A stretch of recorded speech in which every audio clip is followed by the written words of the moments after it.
Welcome to the Worth Listening podcast, where we focus on having positive and productive conversations about money.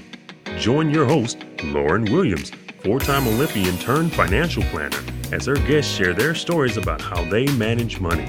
We aim to help you own your personal money story and feel good talking about it. Lauren will teach you that money is a tool that can help you live the life you want. You should feel comfortable listening, sharing, and communicating about it. And now, here's your host, Lauren Williams. Hello, and welcome to the Worth Listening podcast. I'm your host, Lauren, and today I'm excited to have Samantha Arsenault Livingstone here to share her money memoir with us. Samantha made a name for herself in swimming, winning a gold medal in the Olympics at the age of 18. Yes. And then she went on to win a national championship in college. Yes, she first went to the Olympics and then decided to go to college and make sure that her team won the national championship. She stepped away from swimming at the peak of her career to pursue a different passion and is now a transformational speaker, high-performance coach, and what she calls a recovering perfectionist. Samantha and I talk life after winning an Olympic gold medal, the impact her perfectionist ways had on her finances, her fight with depression, the surprising event that forced her and her husband to rethink the way they handled their finances, and her desire to see money brought into the conversation more. You are not going to want to miss this episode. Let's listen as Samantha shares her money memoir. All right, today we have Samantha Arsenault Livingstone on the show. Samantha, thanks so much for coming to Worth Listening. I'm so excited to be here. Well, let's just start with getting to know you a little bit. I already told the world that you're an Olympic gold medalist, but tell us a little bit more about where you came from, how you grew up, and really, once you get there, tell us about your first memory of money. First memory of money. So I am one of four kids and grew up just northeast of Boston, so in the suburbs on the North Shore in a city called Peabody. People that come to visit call it Peabody, but it's on the North Shore and it's blue collar. My dad and mom started when they were younger. My mom was a senior in high school when she got pregnant with my older brother, and my dad was away on a football scholarship at college. And so he turned that scholarship in and came home to work for the family business, which he's an auto mechanic. He's been a business owner, my grandparents and him and my uncle, from the time that I was born. So they've been in business for over 50 years. And so he had dreams to do what you're doing. He wanted to work with money and he wanted to work in the stock market. And so he packed up his bags and came home to work for his family, to raise our family. And then came me 4 years later and my younger brother, Brad. So my older brother's Chris, Brad's after me, and then my little sister, Emily. So there are four of us, all 4 years apart. So it's quite a spread. I'm now a mom of four, but they're all within 6 years. So I don't know what's more crazy. We just wanted to spread it out a little bit. Yeah. Keep it interesting. Yeah. So they were so young. It was a rough start. Back then, she was not allowed to be at school as a pregnant teen. So she missed her senior year, had to homeschool. So it was an interesting start. I mean, that was a huge impact on my whole entire life, on so many values that were established. And the way that they carried themselves, they didn't just say work hard. I mean, they showed us what that looked like every single day. And my mom was a waitress at night, running a daycare during the day. And then she would pick up shifts at the local restaurant to do catering, just to bring in extra money so that we could have what we needed. And as a sophomore in high school, she went back to school to become a nurse, which she is today. So earliest money memories. I love listening to your podcast and conversations with people because this question has actually prompted me to reflect a lot on that. And I couldn't count on money. I think that's one of my earliest memories. I didn't know when it was coming and when it was going. I lived in a state of fear around it because I would hear conversations that my parents would have about having enough. And they were working so hard to provide us all that we needed. I never felt like we were lacking. But I think I'm prone to the anxiety and the worry. And I was worried, never talked about it, never talked to them about it, just kind of trapped in my own mind, worried about whether or not we would have enough money and what they were going to do. So I was taking on sort of the pieces of conversation I was hearing from them and internalizing that. And so, you know, a lot of layers later and years later, now as an adult, I'm still unpacking that never enough story. And that was a huge, huge piece for me in growing up. So There wasn't anything I ever felt like I was missing. I feel like they worked really hard, especially when it came to swimming and providing us opportunities to do the things that we were pulled to do. And so for that, I'm really thankful. I'm really, really grateful. They really worked hard to give us what we needed and showed us that you have control here. You can work hard. You can do these things. You can go back to school. You can become a nurse. And I think that was just a really powerful example for me, for all of us. Yeah, it sounds like you've done a lot of reflecting on the money behaviors you saw during your childhood, how they've affected you into your adulthood. And then also, like you said, unpacking that and kind of dealing with it. Yes. So yeah, kudos to that self-reflection and that idea of saying, oh, this was terrifying for me, but I'm starting to understand why this was terrifying.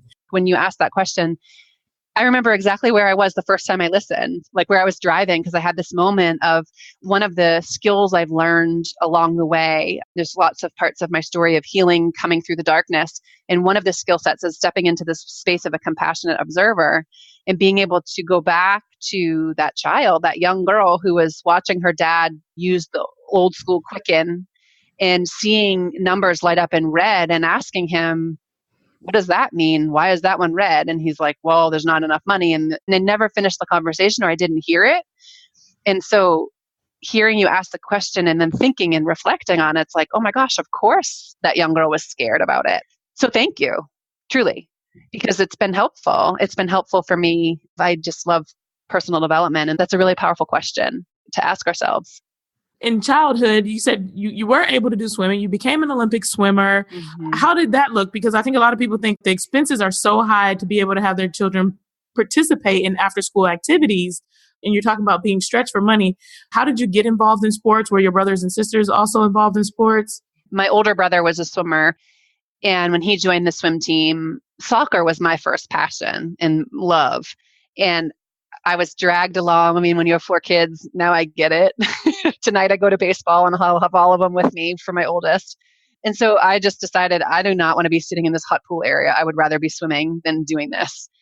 Prior to the decision to swim, I always had the dream of becoming an Olympian. I always had this curiosity, I think, from watching track and field and gymnastics and swimming on TV in the Olympics. And then having local Olympians, Jenny Thompson's one of the, most incredible Olympians in U.S. history. I can't remember how many gold medals she has. And she was from New England. I always had this dream. And honestly, I don't know if I ever would have made it to the pool if my brother hadn't been swimming. So I thank him for that because it was something that we did together. And we started out at the Y. So I think that was, in one way, it was made it more affordable. We started at the local YMCA. My younger brother and sister did that as well. My parents, my mom, I was mentioning at the beginning, my mom and dad would pick up part-time jobs doing catering and things. And I see it now. I didn't get it then, but I see it now. I mean, that was a way to bring in extra revenue so that we could do these sports and do these activities. And I think my grandparents helped too. I haven't really dug in there with my parents, but I think that my grandparents were huge supports. How do we do it later on? It was a really interesting window before I became nationally ranked, before the U.S. national team picked up some of the expenses, where I was 12 when I made my first YMCA national cut. And to travel down there, I remember standing at the family Sunoco, that's what they owned at the time, on the corner of the street selling plants and doing car washes and doing every teeny little thing that we could to raise money for these trips. And I also, when I turned 14 and was old enough to, started working at a restaurant, bussing tables.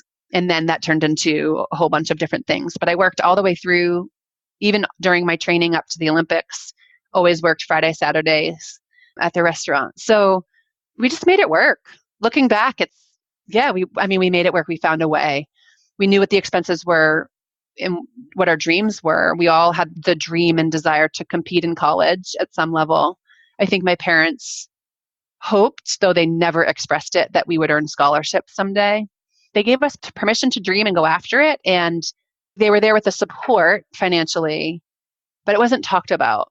The kick-in part, do you think that was something they expected you to do, or was it something that you wanted to do because, like you said, you had this kind of fear and anxiety about money? So they had multiple jobs, and then you talked about like starting to work as soon as you possibly could and also jumping in and doing the fundraising. Did they kind of instill that in you? Like, hey, you have to kind of earn your keep a little bit as well? Or did you feel like, what's my role? What's my part? How can I contribute to this thing that I want to do? So I think in a way it was expected. It was just normal to me. So it was, you want new clothes for school. And I think as a teenager, it got a little bit hard because it was like swimming picked up really quickly for me. I started at 9 with the Y team. And then by the time I was 12, I was competing in a national level. And then by the time I was 18, I'm standing atop the Olympic podium. And so it was a really quick ascent. And that was all during high school. So it was an interesting time. And I remember a conversation like, you want new clothes for back to school? Use your money. You need to do that. You need to work. It was nothing that we ever sat down and talked about. So there was a mystery around money as well. And for me, what I've learned is that when there's space like that in our minds, we fill in the blanks with stories. And so I think for a long time, the stories that I was making up about money were not helpful. They were fear-based and they weren't really grounded in reality. So it's taken me a little while to wrap my brain around it all. It's such an interesting topic we just don't talk about a lot. Yes, I'm hoping to encourage people to start discussing it more. So, right. I think one thing I've learned as a recovering perfectionist, which I openly admit, perfection is something I struggle with, is that I think it's some ways it can become tied into our identity. If I don't have X number in the bank, then I'm not worthy. Or if I don't have this, then I'm not good enough, and those kinds of things. So being able to work through that's been tricky, but I think it was an expectation, to go back to your question, to, you wanted things, then you work for them. And I mowed lawns. I mean, I did a lot of things to bring in. I had quite the stack of cash in my room growing up, and I loved the feel of it and collecting it. Yeah. I mean, that's also, like you said, that's a money habit. It's a money emotion that gets ingrained in you. Mm-hmm. Loving the feel of what it's like to do work and then to earn for the work that you've done. Yes. And when it's energetically aligned, it feels good. Let's talk a little bit about, you said, heading on to college then. So you were able to compete at a national level starting at 12 years old, and you were standing on an Olympic podium at 18. So what happened in that time period where most people are graduating high school and getting ready for prom? You seem to be having to make some different decisions. Yes. So I actually graduated at 17 and took a year off to stay home and train. So that was a huge decision because going to college and there's so many changes. And that was the decision that my coach and I and my family made, was to defer my admission. I started at University of Michigan. And so I deferred that and stayed home, took classes part-time and trained to get there. But it was an interesting ride. So from 12, I mean, there's so many layers to my story. I'm going to stick to, which are all related to the money piece too. It's all intertwined. And that's what I'm realizing as I unpack the layers. But from 12, life was amazing. I was dreaming huge dreams at 12, 13. 14, I transitioned from a Y team to a club team, and I experienced body shaming and sexual harassment by my club coaches. And that was a disaster for me because, like my dad, hearing him talk about money, and my mom, I went inward. And so instead of talking about it, I went straight inside and buried myself in the shame, thinking something was wrong with me. It drove me into a darkness where I almost quit the sport altogether. And my mom thankfully noticed this change. I mean, I was getting kicked out of practice. And as someone that was then a perfectionist, like I was a rule follower and I didn't talk back, like I did what I was told. And the switch flipped inside of me because I was being shamed and I wanted out of there. And so thankfully she noticed, and I changed club teams. And from that period of 15 to 18 is when, everything changed. And not only, you're starting to fly across the country. I was starting to fly across the globe to do World Cups and compete internationally. And so that's when I became nationally ranked and then ranked in the world. And so that's when USA Swimming started to pick up funding, started to become available. But back then, we're talking before 2000, money was not what it is today. Michael Phelps and I were teammates in 2000 when he was 15. And I remember him saying that, I remember exactly where we were in Pasadena at training camp. And he said he wanted to change the sport of swimming and become the LeBron James of swimming. And clearly, like, one could argue he's done that, and he's brought so much money to the sport. So now it's a whole different world. But then it was each man, woman on their own with their individual club teams. And then there'd be a little bit of compensation from USA Swimming once you hit a national ranking back then. Yeah. Did I answer your question? You did. And now we know that Michael Phelps set a goal way back in the day to blow up the way that he did. So, And I'm not kidding you, because that was like before any big deals. USA Swimming didn't have any big sponsors. I mean, they were starting to with Goodyear, but that was the conversation happening in 2000. And I remember standing on the streets of Pasadena, walking back from dinner, and we were all like, LeBron James of swimming. Like, are you serious? Do you think swimming will ever get there? And look what he did. Right? right. Yeah. Yeah.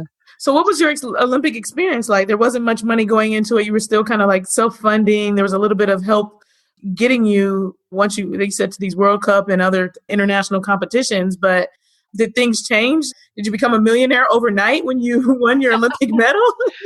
Oh my goodness. So there's so much to say here. I know I kind of set you up. Yeah, right?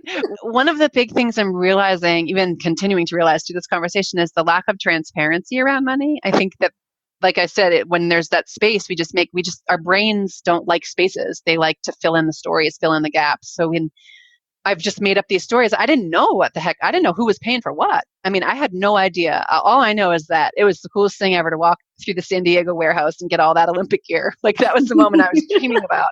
And I felt like the wealthiest person on the planet, because I'm like, sports bras and sneakers? Like, are you kidding me? Coming from where I came from, for me to get new clothes that was something I had to work for, earn the money, and then go buy myself.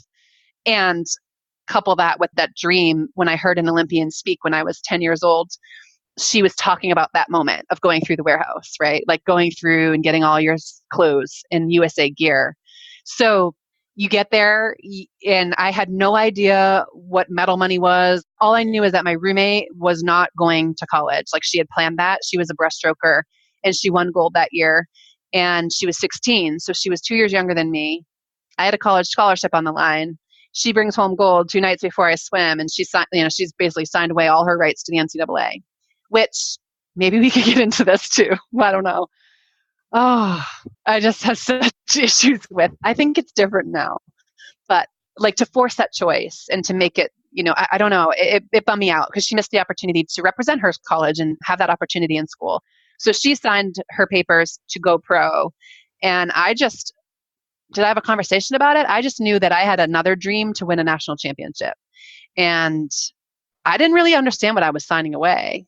I mean, I just signed the piece of paper. And at the time, there was like a Coca-Cola thing and the McDonald's thing and then the medal money and all this. But I was like in sort of a daze, just signing away, saying, no, I want to swim in college. I want my scholarship.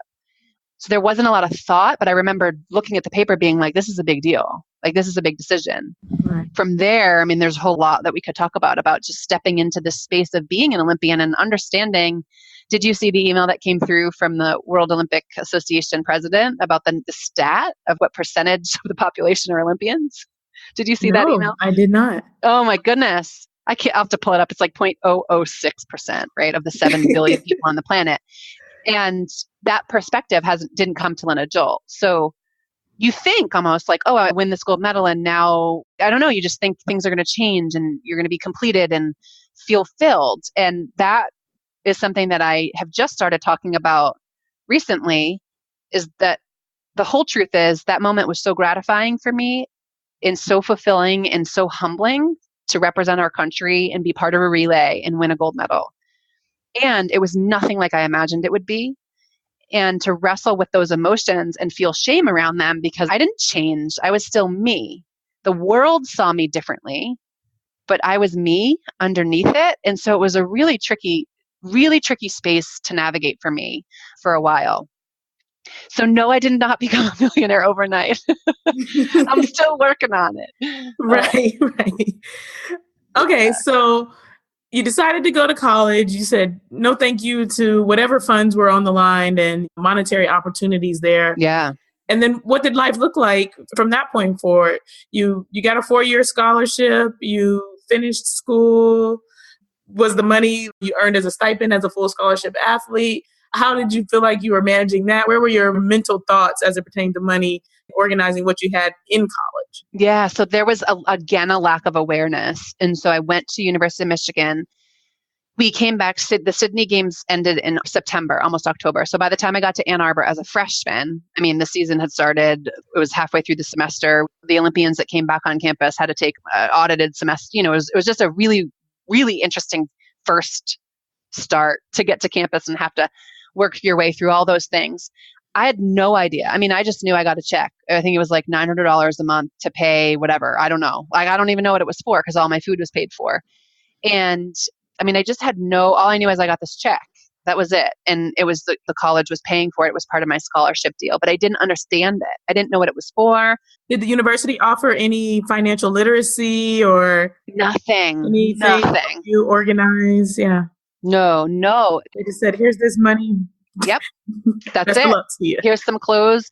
So maybe there was. So I also have to say the full part of that story is that I came back from Sydney year out from trials. So if I back up a year before I made it to the Olympics, I tore a tendon in my shoulder and I just dealt with it. I mean, I didn't really deal with it. I just managed it because I was not going to have shoulder surgery after making these big decisions and staying home to train. So I dealt with the pain. But by the time that I got to school, the surgeon was like, you need to get out of the water. So 2 months after winning a gold medal, my childhood dream, realized I'm down in like the darkest space I've ever been in my life because I'm trying to figure out what this new title means and grapple with the fact that the whole experience wasn't like I thought it would be on TV and that I'm still me, but people are looking at me differently and trying to adjust. And so I slipped into a depression, and that I feel like through my work now as a high performance coach and speaker and doing these things, there are a lot of us that have experienced that downward slide after the games are over. A lot. And that's not something that's talked about. Yes. I'd say more than not. Yes. And so I struggled there. And so maybe there was, but I was in a fog. And I then tried to control everything with food. So I developed an eating disorder. I was in a deep mess. So the money came in. I mean, I just was going through the motions of life and I had swam too many dual meets to redshirt. It was a disaster. That first year was not what I thought it would be. So by the time I healed, had my surgery, was in therapy with Greg Harden. I don't know if you've ever met him or heard of him. He's my hero. He's worked with Tom Brady and Michael and a whole bunch of people. He's like this man behind the scenes at Michigan who is just amazing. He was a track guy. Give him a little shout out. But he changed my life. To absolutely change my life and gave me tools. And so as I came out of this darkness and I was able to heal, I decided I wanted to transfer to UGA, which meant giving up part of my scholarship. So I had some money, but I borrowed money from my parents at that point so that I could make this transition. And then my last year at Georgia, because I wasn't one of their recruits, I mean, I transferred in, they took a leap of faith. And Jack will say it wasn't a leap of faith. We knew what we were doing. I believe it was because I was just come out of shoulder surgery. I mean, I was a risk. With swimming, you don't know what the heck the shoulder's going to do. So he said, we'll give you this money, but we can't give you full scholarship. So 2 years later, so I had 3 years left of eligibility. So my senior year, we had gotten second place at nationals 2 times in a row. And I was like, we are winning. Like, I signed away that money in Sydney. Like, we are winning a national championship. And so one of the recruits coming in for that final year of mine, we needed money. And so he took most of my scholarship back to give to her so that we could have a chance at winning the national title. And I don't regret it at all. So I borrowed money from my parents. We won our national championship. Yes.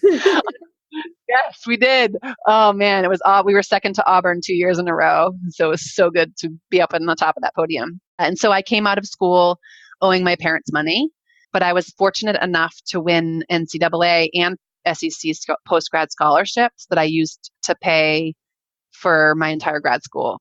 So all of it was worth it. All of it was worth it. And I wouldn't change a thing, giving up the scholarship, but no one talked about money. It never came up, huh? No. And not even on the transition out either. Right. What did you major in? Education. So biology and secondary education. So I taught high school science. Gotcha. And on that, yeah. I took econ and I was like, what's going on? Graphs. Like, oh my goodness. So did you begin working immediately after your graduate school work? Or? Oh, yeah. I was done eligibility and graduated 2005, which meant there were 3 years until 2008. And I actually finished my career, that NCAA's, our team needed a backstroker, so I switched events, which you can appreciate. Like you swim, like you racing one event. Yeah. but we needed it for the relays. And I'm not kidding. I was hell-bent that we were going to win that national championship. So I actually swam faster than I ever had in my whole entire life in backstroke and as well as freestyle. And so a lot of people around me I was 23 and they were like, why are you walking away? There's a lot of reasons. In part, I was tired of the rehab with my shoulder. I was ready for a change and swimming wasn't my identity anymore. Greg helped me with that. And I was ready to go to the classroom. Another part was that I didn't know where the money would come from and how I would do it. That was actually a really big part of it. Like, how am I going to teach full time and do the 2 times a day with swimming, workout in the middle of the day? So I did. I went full force, took every ounce of passion that's in my body and poured it into my kids. I worked outside of Atlanta for 6 years and did a little coaching, but teaching's my passion. I mean, coaching is teaching, but coaching swimming and teaching biology, really just connecting with the kids in the classroom was my passion. Okay, so you decided to go cold turkey. I'm done with my Olympic pursuits. Yeah, swimming the fastest I'd ever. Right. And I think it's a testament too, because most people don't walk away at the height of their career. You get the gold medal, and all of us imagine retiring with a gold medal around our neck and life is perfect. You had the world record, etc. But generally, like, if you win, you keep going. If you're fast, you keep going and then kind of limp off the track because we can't go anymore, sort of thing. So yeah, it's admirable to even get yourself in a space to say, no, I'm done. I'm doing great, but this is not what I want to do. But what was it like then to go into adulthood and a grown-up?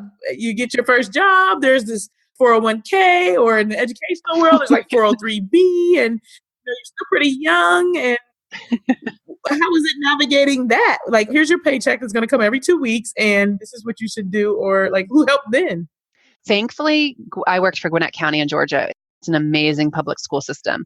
And so there was this whole orientation. And I remember sitting in orientation being like, oh, they were the first to actually teach me about this is your check and this is where this will go and this is where this will go. What decisions do you want to make here? And that was really the first time that, I knew how to balance a checkbook. I had a savings account passbook when I was growing up that I would put my money in. I paid for things.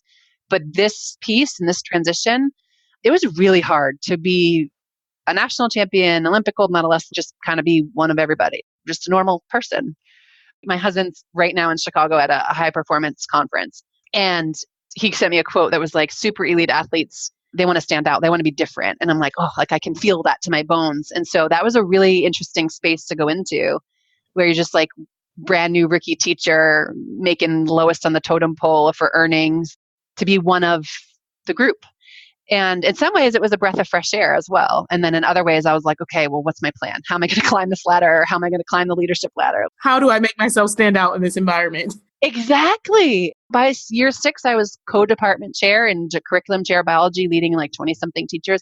Those are the skills that are really honed. That's the skill set that I've spent all those years that translated and transferred over from the athletic arena. One of the stories I told myself was that I couldn't be a servant leader. So to back up, when I was in the darkness working with Greg, one of the assignments that he gave me was to get out and go to a school just outside of Detroit to be a mentor. And I was like, I don't even get dressed. Like, I'm not going out to a school to teach. And he's like, yes, you will. When he says something, you just say, okay, yes, sir, I'll do it. So through that experience, I was like, I wanted to be a doctor. And I was like, I don't want to do this. I want to be a teacher. And at that moment, I remember saying to myself, okay, well, this is a sacrifice I have to make. I'll make no money. Because that's what my dad always said. Go manage people's money and you'll be rich. You'll be wealthy. Go be a doctor. Go be this. Go be that. But like teachers, they don't make money. Which is true. But I thought that in order for me to be that servant leader and pour into kids, that's just a sacrifice that I had to make. And it's tricky. It's a lot to unpack there. So when money came in, it was just enough to survive. We lived really modestly, working part-time as a coach here, part-time with this club team, coaching high school, getting stipends, literally just enough to get by, to the point where when we had our first daughter, we were crunching numbers going, I don't think we can have any more kids because where's the money going to come from with the salary that we have? And that was the really pivotal moment and a hard moment. And it was the beginning of the transition to where we are today. Yeah. We skipped over that. You are married. Yeah. His husband just entered the picture. I know, right? In the marriage process, how were the money conversations between the two of you then? And have they changed in any way? And What's it like discussing finances with someone else when you only had to really care for yourself for a while? Oh, you know what? So, okay, he's Canadian. He came down to the US to play baseball and is a coach. So he's been in the coaching arena, strength and conditioning and high performance for as long as I've known him. And money has been a really hard topic to talk about because he didn't have the same levels of support when I met him. And he didn't have the financial literacy. And so I had all these ultimatums. I'm like, you get rid of that, you do that, you do that before we even enter a relationship. And I very much was like, this is mine and that's yours, until, no joke, we applied for his paperwork when we were married with immigration and they denied it, stating that they didn't believe that we were getting married in good faith. There's a good faith clause. I was pregnant with our oldest and looking at this rejection letter. And the reason was nothing was shared. Like the house was my name. His car was in his name, my car. I mean, all the bank accounts were separate. Everything was mine and his. And here's the government like, you're not married in good faith. Like, where's your proof here? You have no kids. You have nothing tied together financially, which I get kind of. So we had to go through all this whole interview process. And that forced us to combine, to be quite honest with you. And I think I struggled with receiving from him. I felt like I had to earn my money, like I had to earn my money and it was mine and what he earned was his. And I felt bad taking it. I don't know. Like now you have me talking about it. It was not really healthy. I wouldn't describe it as a healthy conversations.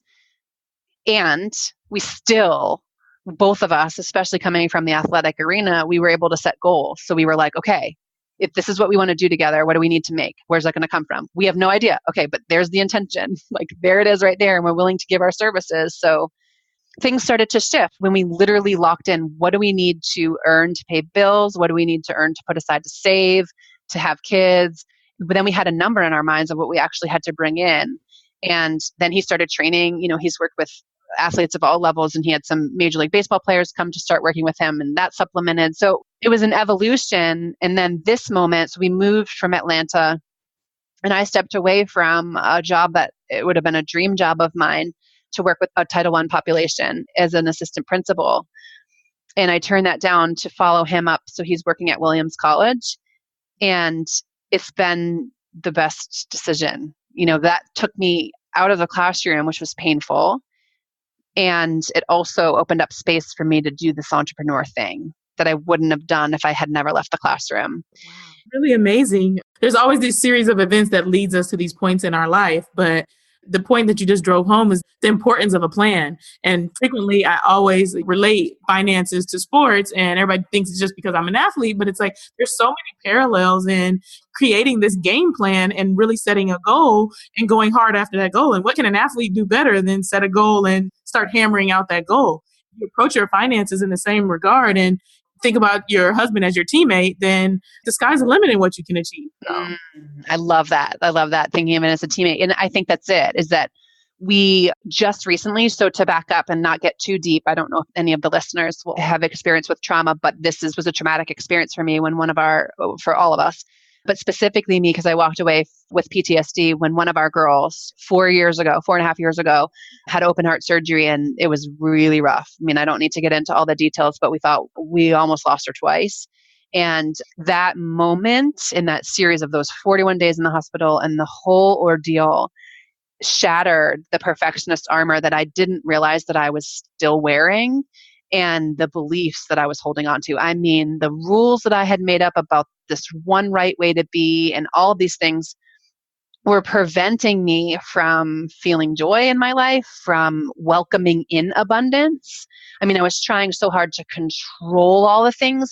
When I look back at my performance, like what you just said, you set the goal, you set the intention, but then what do? I mean, every day you might remind yourself of what that ultimate goal is, but on the daily, you're doing the things that are going to move you forward. Your focus becomes, what are the drills that I'm doing today? What am I moving in the weight room? Like all of the things and the rituals that we have to get us there. And so for me, I had created all these rules in my life, all or nothing, especially when it comes to money. It was like, if I don't have this in the bank account, then I have nothing. If we can't do X, Y, and Z, might as well pack it in. There's so many, all these rules and feelings that were around money and this not enough and it being attached to my identity that came crumbling down with my perfectionist armor and really the belief that I'm not enough. And also looking at money as energy. That moment shifted things for all of us. And what it allowed me to do was, instead of leading with judgment and looking at all the things that weren't there, you have $10,000. It's like, your goal is 50. I'm not there. You're focused on the 40 you don't have instead of the 10 you do. And that was my mindset before her surgery and before that experience, was always focused on what wasn't there. Yeah, like glass half full, glass half empty sort of thing. So that's the skill. And I think we were talking about this maybe before we cut on, but that is one of the skill sets as an athlete that's like, okay, what half is empty? What can I do to fill it up? What are the things that I can do to pour into that so that I can fill it up, right? But it became a liability when it was all I was seeing. Mm-hmm. Then you become hyper-focused on what you don't have, and that just grows. Wow. You just unpacked so much for so many people. Mm. Well, we talked about your girls, and I'm sure open heart surgery had to be traumatic. I'm traumatized just having heard only part of the story. She's kicking butt now. Yeah, she's doing really well. Having 4 girls, though, what do you want to tell your girls about money? Like you said, you've kind of experienced a huge mind shift in your life, and partly due to one of them and that experience. What are you teaching your girls about money? I'm going to honor what comes up for me when you ask that. No apologizing. Women, we just need to stop apologizing. No more apologizing for taking up space and for asking for what we're worth. I think that I want them to have a healthy relationship with money. So as I'm learning and unpacking and growing, like I was asking you for tips, I'm open to learning so that I'm not laying down money stories. Or if I am, that there's a container of space for them to say what they're feeling or what they're thinking instead of housing it inside their minds. So we talk about money, and I am very careful to have conversations with my husband and talk about what we have. My daughter today, just my oldest, she said she was looking at my credit card and she said, how much money is on there? And so I was explaining to her what that is. And so I think talking to them as I would an adult almost, I mean, in breaking it down for her, but not hiding things and being out in the open about it. And when I do calls with my clients, it's like I'm giving them my energy, my knowledge, my time, my wisdom and help and all of these things. In exchange, they give me energy in the form of money. And then we put that money into these buckets in our bank account. And so we talk about those kinds of things so that I want them to not be afraid to talk about it and to not be afraid of money and not feel like there's not enough of it. Yeah, you hit 2 things right there. So you talked about like these buckets of money, and I know that a lot of people use those buckets to be able to kind of systematize the way that they're budgeting or they're saving. Are you using anything like that with your girls' buckets or something? Yes, we have a jar right now of tickets. They can trade their tickets and they can get a new book. They can turn it in that way, or we can go to dinner if they kind of combine their tickets. And we have on our list to do this summer to get jars for them for giving, for saving, for spending, and have them be able to collect. When we go to stores, they get a budget if they've done things around the house that go above and beyond our family responsibilities. It's a conversation that comes up a lot, actually, as I'm talking about it. Yeah, it's wonderful that you guys are having such a open and frequent, like a constant conversation with them. The other thing you said was you talked about your business. You're an entrepreneur now and you're in the service business. So I want you to talk a little bit about your business, but then also this idea that you're providing a service. And like you said, you need to be compensated for that service, and that service has a value. We talked about, like you said earlier, this idea that you didn't feel like that not enough feeling. And I always use the phrase, my self-worth and my net worth are not related. But there's always this value kind of conversation that has to happen when you're providing a service and making people understand the value of your service and how it's available and understanding your worth, as a female, but as an entrepreneur and setting pricing and all that kind of thing. Can you just kind of talk generally about like how you've managed to figure all that out? It has been a journey. So not alone. I used coaches. I have done money editing courses where it's a little woo-woo-y, but it's energetic. I'm blocking things. I've worked with a business coach. We've sat down and talked with financial planners. We've done all those things. But when I was originally launching the expansion of my business, so I started off wellness coaching. And that was within a model. The model was laid out for you. Launching and expanding and creating my own LLC. I mean, it's my baby. I feel like I birthed my 5th child into the world, to be honest with you. And so in that way, that's where I had to set my prices. And I went through an exercise with my coach at the time who was helping me build my website. And it was really powerful. She had me write down all of my experiences, all of the coaching, the training, all these things that I've done over the course of my life that I bring to the table when I am going to speak in front of a group or when I am going to work with my clients. It was a really powerful way to gauge what feels energetically aligned for me per hour. And then from there, I'll be honest, as a transformational speaker, speaking is a really interesting space because there are some events that pay you nothing. And then there are some events that are willing to just not even question what you charge. Then you're like, man, I should have charged double. I don't know. What I've come to ask myself is, what is the transformation I'm offering my client, especially the private clients? I started out way too low. And I actually had all these strategy calls and no one signed up because I was attracting not the wrong person. That's not the right way to say that. Just not a good fit. And it wasn't a good fit for them and it wasn't a good fit for me. And I felt resentful. I think that's my indicator. It's like energetically, what do I need to provide and how do I need to be available? And then how many hours? What's my hourly rate? Bundling that all together and sitting with it. And now I have for speaking a table. And for my private clients, I have 2 packages and those are set. As I feel the need to bump them up, I will. But the table is helpful with speaking because what is energetically required of me? Am I traveling cross country? Am I doing a 90-minute keynote with a presentation? So asking myself all these questions. But I think this may sound totally woo-woo, but I meditated on it and I've crunched the numbers. I've asked myself, what have I been paid before? And also, our circles are filled with Olympians and world champions. And I have a couple that are mentors for me. And one in particular is like, knock it off. Stop taking that little amount of money for these events because number one, you're resentful. And number 2, you make it hard for the rest of us. Right. She didn't say it in that way. Like, I appreciate her feedback. She did not say it in that way. But it's true. Yeah. You don't realize that in shortchanging yourself, just grabbing for any dollars, we call it dashing for cash. Yeah. That you undercut the whole market. Yeah. And it's been a huge problem because, like you said, there's not a lot of transparency in the track and field side of competing. So you get to a race and you want to say, you got 20,000 at your last race for just showing up. Yeah. And the next race, they're like 2,000. And you're like, wait, what? What? And you're the silver medalist and the gold medalist in there. And then you realize either they gave her all the money or she took less and they're not going to pay me more than they paid her. And so she's undercut the other 7 people.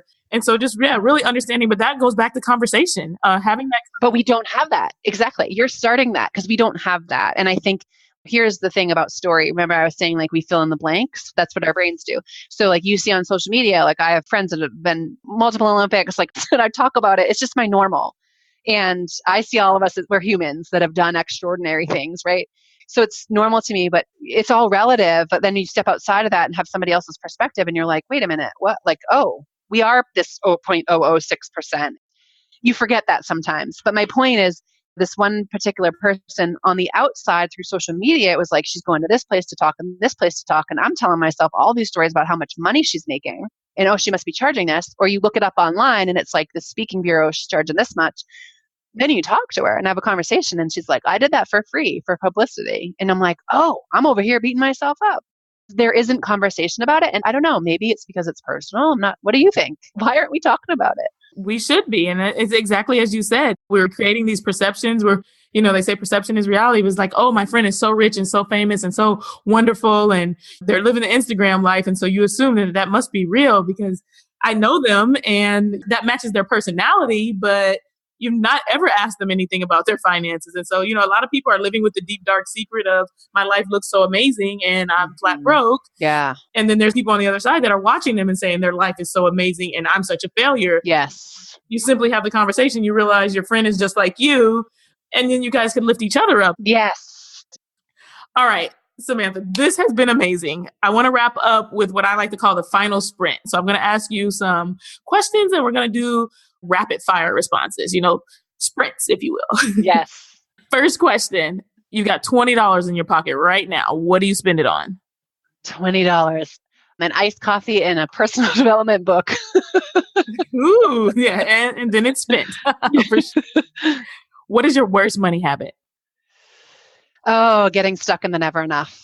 Looking what I don't have. Getting angry at myself for where I am today because I'm not where I want to be. Yeah. So it's just constantly a work in progress to totally. Yep. Be able to handle that. Yeah. What about the worst money advice you've ever received? Oh, that to be rich, you just have to be a slave. You just have to work all the time, grind it out, work hard, run yourself to the ground if you want to earn money. Or it's only for those people, they're separate, people that are wealthy. Right. Lies, lies, lies. Yeah. Something you do for fun that doesn't cost anything. Oh, play outside. We go for walks on our trail. We live in the Appalachians at the top in Massachusetts in the Berkshires. So playing outside in nature. Okay. I love it. The most meaningful gift you've ever received. Who was it from and why was it meaningful? There's so many. I'm going to go with the most recent, which is for our 11th year anniversary. We snuck away and spent time together. We got massages and had dinner, and I was in my gym clothes with my hair in a bun. Just totally the time, the connection in that space. That was an amazing gift. Yeah. That we don't often get anymore with 4 kids and busy lives. Yeah, and time is very valuable.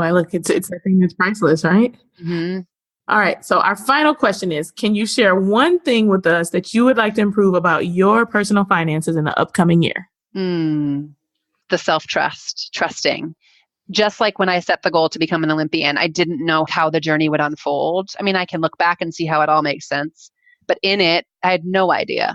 And I want to feel, I'm working on it, but I want to really feel in that space, feel the trust and know these are my goals. These are my financial goals over the next, year, 2, 5, long term. And I trust that I'm going to get there. The universe is going to take care of me, that we're going to do the work that we need to. Yeah, trusting. So what's the action item to help actually be able to really trust? Trust, yeah. I think continually meditating for me is huge because it calms my mind and allows me to see clearly. And then I'm able to move into the books and balancing our books and into that space, even just generating invoices and sending out proposals. When I'm able to meditate and take care of myself, I'm able to come to the table feeling fully grounded and feeling my worth and not be emotional and in my head. So the action items are continuing to pour into me and do that work, the personal development work, releasing the anxiety and all that, and continue to move forward and not run away from what the books look like and stop storytelling. So there's a lot of action items there, actually. I have a bulletin board with my big, huge bucket list goals. And on there, I do have numbers and money up there as well. Awesome. Well, everybody at Worth Winning is a champion, and you are no exception. You've already stood on the podium before, but you get to stand on the Worth Winning podium right now and shout yourself out. Tell us how we can support you, where we can find you, what projects you have going on. We'd love to hear all about what we can do to make your life better. Oh, awesome. So I'm on social media at Samantha Arsenault Livingstone or at S Livingstone Wellness on Facebook. I have a page and then my personal page. And I'm working my way over to Instagram, starting to play a little bit with the stories. And that's at S Livingston. And I can give you the handles too for you to share. And then my website, I do blog pretty frequently, SamanthaLivingstone.com. And I share there more about my private services. And I have an academy, a Rise Free Academy that is, if I may say so, pretty badass. A free academy? It's Rise Free. So we rise from all the BS stories that we tell ourselves so people can be ready to work with you and say, I'm going to deal with my money and I'm going to do this. Yeah. We shed the shoulds, all the shoulds, get rid of those shoulds and all those layers. It's amazing work. That launched back in the beginning of June and I'm launching again in September. It's really one of my favorite things. So yeah. So that's where you can find me. Thanks. Wonderful. Samantha, thanks so much for being on the show. Can't wait to see where you go and what you do in life. Thank you so much for having me on. I hope you enjoyed listening to Samantha's money memoir. Samantha dealt with something many of us deal with: lack of transparency and little direction about finances from those we are surrounded by. She was very open about creating money stories to fill the gaps in her memories. These stories held her back from overcoming her fears, and it wasn't until something traumatic happened that she came face to face with these beliefs and it began to change her thinking and her life. She also shared several examples with us of when she went against what others might have thought she should do in regards to her finances. From passing up a career as a professional swimmer, giving up her scholarship money, going into teaching instead of doing something more lucrative, We need to remember that our financial story doesn't need to look the same as anyone else's. Our choices should be based on our personal values, not monetary gain. Our word of the day today, 403B. You heard Samantha mention that while teaching, she had a 403B, also known as a TSA sometimes. This is a retirement plan for specific employees, usually of public schools, tax-exempt organizations. Some ministers have them. Basically, what you do is you put money in now to save for retirement, and you're able to save a little on taxes now as well. But you pay taxes on that money later when you're ready to start using it, which is usually at retirement time. While it is similar to a 401k, they are not the same. And so it's important that when talking to your friends that have 401ks, that you don't just assume that what applies to them applies to you. It's important that you understand your plan and the options associated with it. Thank you for tuning in today. We hope you found this episode worth listening to.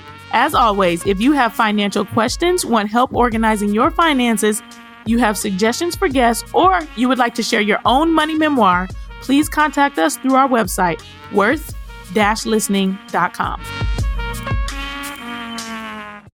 My babysitter is amazing. And this, you probably could cut this out, but yesterday she texted me and she's like, there's a chipmunk in the kitchen. I'm like, my God. She's a superhero. Anyway, yeah. So we're good. Yeah. I feel like she'll make that a blooper.